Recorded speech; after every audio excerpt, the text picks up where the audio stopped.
लेकिन उनका उन्होंने देखा भाई लड़का अच्छा कमा रहा है फिलहाल, तो वो उनसे डिमांड करने लगे पैसे की। जैसे ही वीडियो कॉल करा उसके ठाका देखा सुना हमने उसका, हंस रहे थे। हाँ, अब फोन तुरंत काट दिया। अब मैंने कभी ऑनलाइन कपड़े भिजवा रहा हूँ, खाना भिजवा रहा हूँ, कभी ज्वेलरी की भी कहती है, बीच में वो कह रही है तो हम रिश्ता तोड़ देंगे।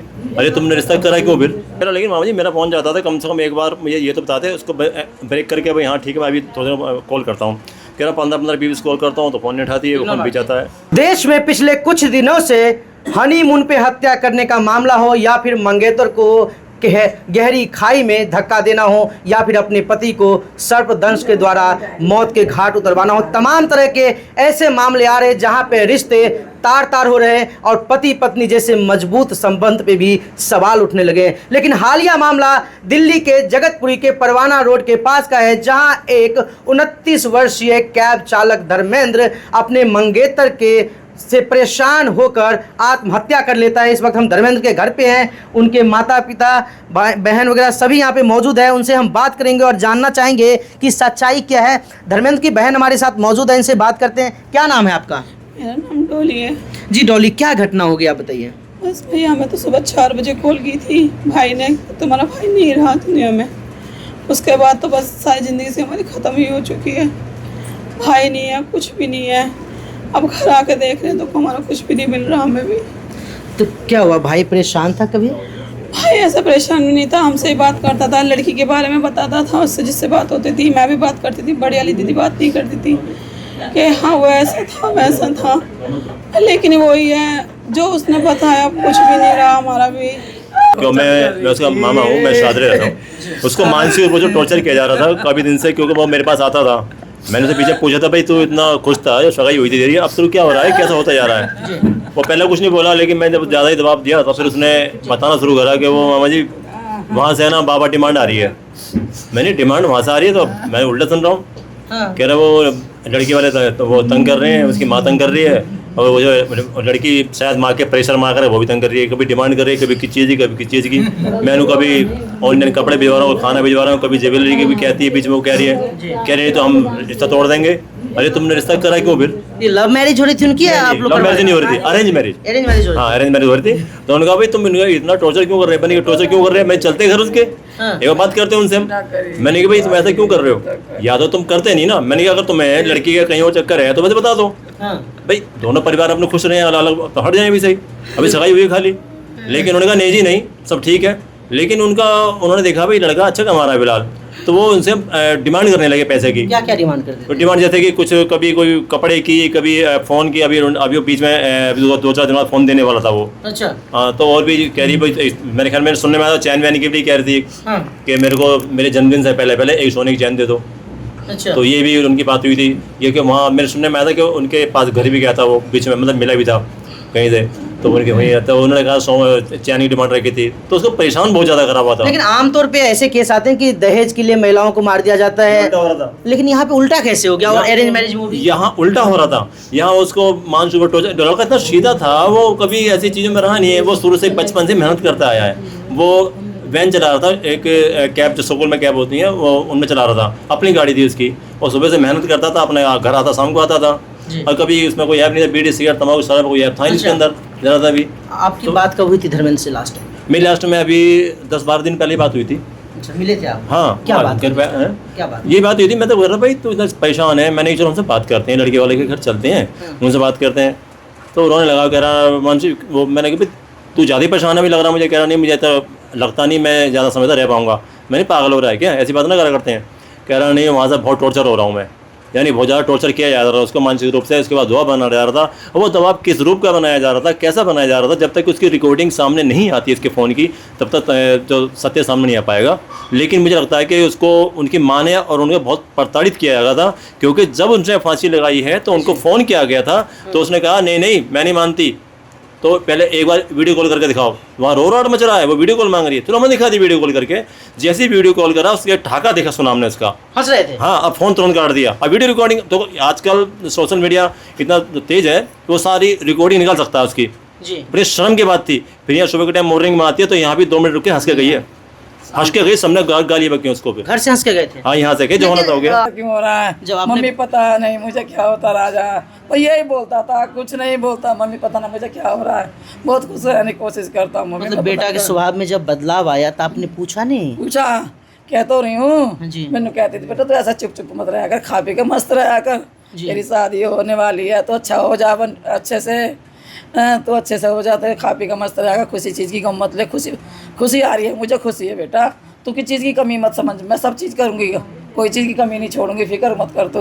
मैंने बच्चे को सब समझाया, पर वो नहीं बताता था मेरे लिए हो रहा है या ये नहीं हो रहा, मुझे मैं ही बताया। कहता मम्मी तो बेफिक्र रहा, मैं कुछ ना, मैं ठीक हूँ अपनी जगह। आप बहू बोलती से थी। फ़ोन पे बात नहीं करती थी जो उनका मंगेतर था? घर में किसी से बात नहीं होती थी? नहीं, एक दो दफ़ा पहले ही करी थी मैंने बस। अच्छा।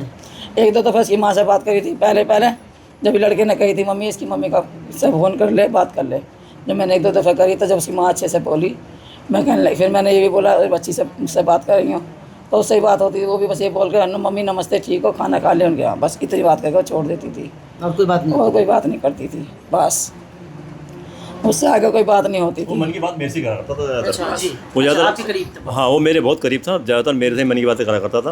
मैं बताया ना आपको कि वो कह रहा था कि मैं उसे फ़ोन करता हूँ तो काफ़ी देर तो फ़ोन उनका बिजी जाता है। अभी हाल ही में जो बात हुई थी उससे मेरी, उससे पहले भी कह रहा था।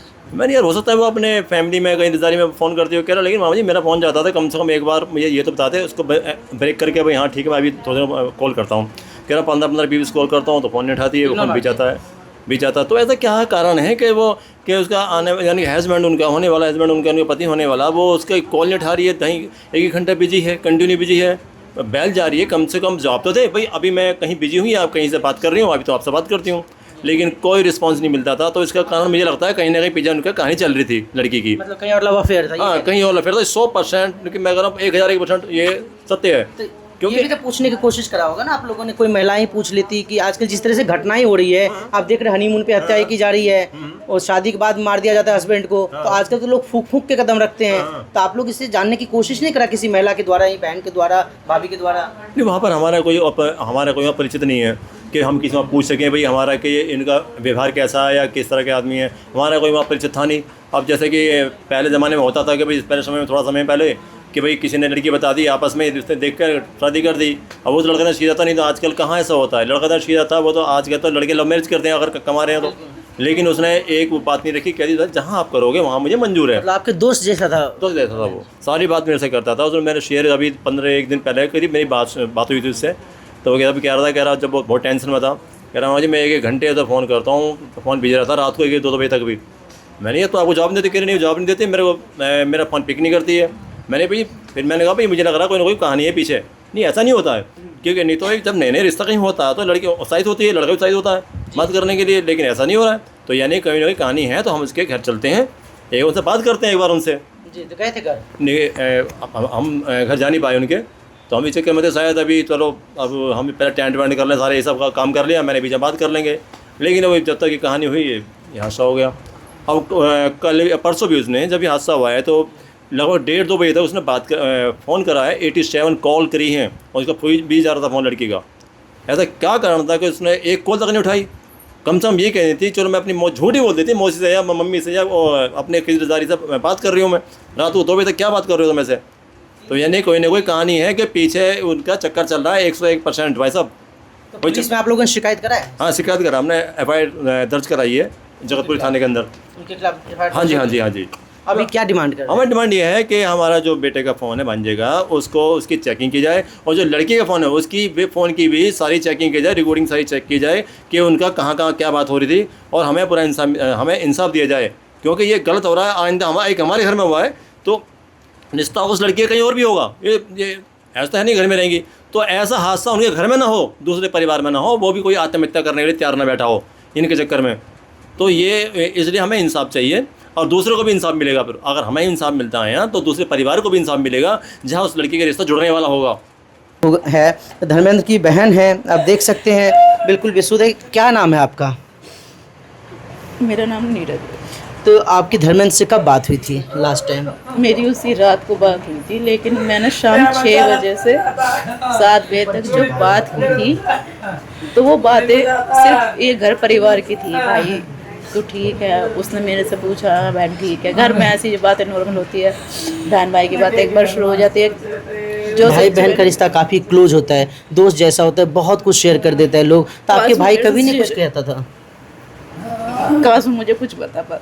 कुछ नहीं कहता था? नहीं, मुझे सिर्फ इतना ही बताता कि खाली मेघा बात नहीं करती। अच्छा। मैंने कहा शायद कर अच्छा, लेगी। मेघा उसके मंगेतर का नाम था। जी, मैंने कहा करेगी भाई, मेघा बात करेगी। ना समझियो भाई, छोड़, तुम लोग छोटे हो, मैं बड़ी हूँ। मैं समझती हूँ रिश्ते कैसे निभते हैं। शुरू में सबको ऐसे ही लगता है। मैं कहा वो समझेगी धीरे धीरे। तो जब तुम्हारी शादी होगी, दिन 4 महीने रह रहे हैं, मैं भी खुद मैं बहुत एक्साइटेड हूँ। मुझे नहीं पता कि मेरे भाई के साथ ऐसा कुछ या होगा, या मैं सपने में कभी नहीं सोच सकती हूँ किसी के भाई के साथ। सब बुक हो गया जी। ना हमने कुछ ये करा, इसके बारे में बोलो कि ये पर्ची हमारी शादी की तैयारी है सारी। अच्छा, ये पर्चियाँ जो बुक हुई है, ये घोड़ी बैंड हमने सब ये कुछ देखिए, बुक कर मैं लिया। चाहूँगा कैमरा पर्सन आप दिखा सकते हैं, ये बैंड का है, घोड़ी, टेंट, बैंड सभी बुक हो गया था। कितने शादी कितनी तारीख को थी? शादी 26 तारीख की थी, 26 लेकिन ये 26 जून की अभी- बुकिंग हुई है। ये अभी 26 तारीख की 26 जून की इसकी बुकिंग हुई है, रिसीविंग है। इसी ये में एक घोड़ी है, टेंट है, सब चीज और इसमें हम बुक हो रखा है। 11 तारीख को, मतलब कि ये 26 विजेंद्र जी आपके पिताजी मेरे हैं? पापा हैं। ये देखो ना, 26/11/2026 को शादी है जी, और ये 26 डेट नवंबर की लिखी बुकिंग ये हुई थी। इसी 26 तारीख को हमने बुकिंग करा पिछले महीने। हमें नहीं पता कि 4 दिन बाद या 10 दिन बाद हमारा भाई इस हद तक पहुंच जाएगा कि हम कमाता था धर्मेंद्र, घर का खर्चा उठाता था, काफी मजबूत था, फिर इतना हमने उनसे कुछ भी डिमांड नहीं की थी। हमें सिर्फ इतना पता है, वो उन्होंने बताया कि लड़की 8वीं पढ़ी है। मम्मी ने मेरे से भी सलाह ली, कहने नहीं, मैंने कहा लड़की पढ़ी लिखी या अनपढ़ होने से कुछ नहीं होता, ये सिर्फ सोच की बात है। अगर हमें वो 8वीं पढ़ी भी, हम आगे पढ़ा लेंगे। मम्मी धर्मेंद्र कहने लगा, हाँ हमें ज़रूरत होगी, हम पढ़ा लेंगे आगे। एक चीज़ तो हम कहते हैं, हमने कहा मेगा बस तो सिलाई सीख लेना, क्योंकि तुम नए नए बच्चों को नई नई चीज़ें पहनने का शौक़ होता है। अगर तुम सिलाई सीख सकती हो, अगर तुम्हारा माइंड है उस चीज़ में, सीख लेना। प्रेशर कुछ नहीं था कि कोई प्रेशर या कोई जिम्मेदारी और सामान को तुम नहीं कहते जिसके पापा नहीं होते, हमें पता है। मतलब कोई दहेज की भी डिमांड नहीं करा था उसके पापा नहीं है। तो आप देख सकते हैं, अभी हमने बात की उनकी बहन से, माँ से, भाभी से, मामा से, हर किसी ने बताया। लेकिन सवाल बहुत बड़ा है, जिस तरीके से शादी से पहले ही परिवार वाले की तरफ से आरोप लग रहा है कि लड़के से डिमांड की जा रही थी। ये देखिए, डीजे भी बुक कर, तमाम तरह की बुकिंग हो रखी थी, शादी की तैयारी हो रखी थी। दिल्ली जैसे शहर में पता है कि जब शादी के समय नज़दीक हो तो वेन्यू भी बुक नहीं होता है, बैंड भी बुक नहीं होता है, घोड़ियाँ भी बुक नहीं होती है, तो लोग पहले ही बुक कर लेते हैं। और 26 नवंबर की शादी होनी थी, लेकिन आज 2 दिन पहले यानी कि 3 जुलाई को या 4 जुलाई को धर्मेंद्र यहाँ से अपने आप को खुदकुशी करके ख़त्म कर देता है। लेकिन सवाल उठता है कि इस तरीके के मानसिक उत्पीड़न आखिर शादी से पहले होना या करना मंगेतर द्वारा कितना बड़ा सवाल है। आखिर ऐसा क्यों हो रहा है देश में, एक के बाद एक इस तरह की घटना, और इस पर संज्ञान लेने की सख्त ज़रूरत है और इस पर कार्रवाई होनी चाहिए। साथ ही निष्पक्षता के साथ जांच होनी चाहिए और पता चलनी चाहिए आखिर ऐसी क्या नौबत हुई कि धर्मेंद्र अपने आप को ख़त्म कर देता है और खुदकुशी जैसे बहुत ही बड़ा कदम उठा लेता है, जहाँ पे उसे जीवन से बड़ा मौत लगता है और ज़िंदगी की जगह वो मौत को चुनता है।